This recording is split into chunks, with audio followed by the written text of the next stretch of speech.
Thanks for staying with us. A story of survival, rescue, and against all odds. Stephen Stolen is the CEO of Indy Humane, and he's here with Patty to talk about an update on the rescue from what we consider in our culture, obviously, to be horrific, which is this meat market that happens overseas. You guys have rescued some dogs from over in Korea, I believe. South Korea. South Korea. Well, thank you, and it's a pleasure to be here, and of course, always great to be with Patty, who's the champion of animals of all kinds everywhere. Yes, that's a little plug, the pet thing. Yeah, we're part of a large coalition of countries of organizations in the United States who are responding to a project led by Humane Society International. Okay. And that is to address the issue of domestic animal farming for meat in South Korea. The Olympics are coming in 2018, so there's a motivation by the government, but I think there's also a larger motivation on Korea that this, hello, you're the star. Stewie's always distracted. Stewie is in control. He's here he's our fact checker. Right.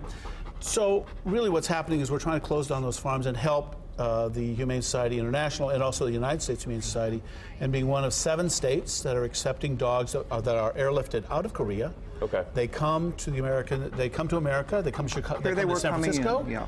And here we're seeing pictures now of the dogs as they arrive in Indianapolis. Okay. So they fly from San Francisco to Chicago. Those are 2 of my crack staff members who will help with the training of these animals. And they come here, and then they're just like the rest of the animals that come to Indy Humane and the Humane Society.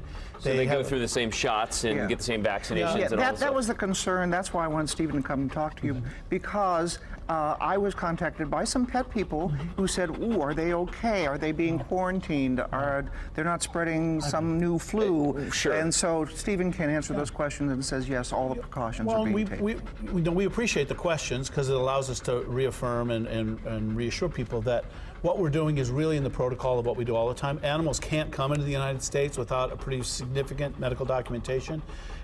There's been some concern about what's called the new dog flu. That was addressed by Humane Society International in Korea.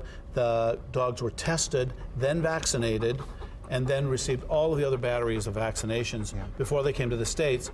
At Indy Humane, and I suspect in most of the situations where the dogs are being relocated, they're going through all the regular medical protocols with my really outstanding staff. And it's like tell Patty, I think Patty would reassure, if there are dogs and cats in America being treated any better medically and behaviorally than the folks are here, and the dogs are and cats are in Indianapolis, then they're being treated really, really well. So we're really trying to do all of those things that reassure the public that ultimately our goal is to take these beautiful dogs, and they're beautiful dogs. They happen to have a tremendous story, but bring them here, get them ready, and get them out and ready for adoption for folks. They'll be part of the Central Indiana family. And you just took in 3 more dogs at the very end of that video. Correct. They look like boxer, mastiff type? Yeah, so this is the first TV shot of those dogs. 3 arrived Wednesday morning very, very early.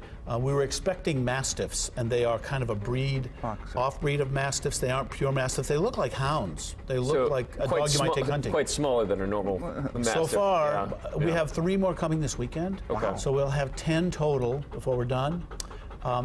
They're doing great. They've never been on a leash. They've never walked on grass. And they're extraordinarily ordinary. They are doing great. When you visit them, they follow you along in their cages. We are keeping them in a special part of the shelter, just as a precaution, and also to keep their anxiety levels down. Sure. And I love it that they forgive us. They forgive humans. They're like, they move on. That's a special quality of dogs, though. I know. You know that too. They are so loved and are so loving, and I think when folks see them, and we'll have them ready for the public to see pretty soon, they're just being just like the regular animals at Indy Humane, and we have 250 or so of them all around the shelter, and they're doing great. And so public should know they can go to indyhumane.org, look for Extra Mile to find out what's going on. They can track the progress. They can also support this project. It costs a little money, but we're doing the work anyway. We're proud to do it, and I think Indy should be proud. This is one of 3 cities in the Midwest that are taking these animals, and I think there's much to be proud of, all due to my great staff at IGB. Sure. All right. Well, Stephen, Patty, thanks so much for joining us this afternoon. We'll be right back.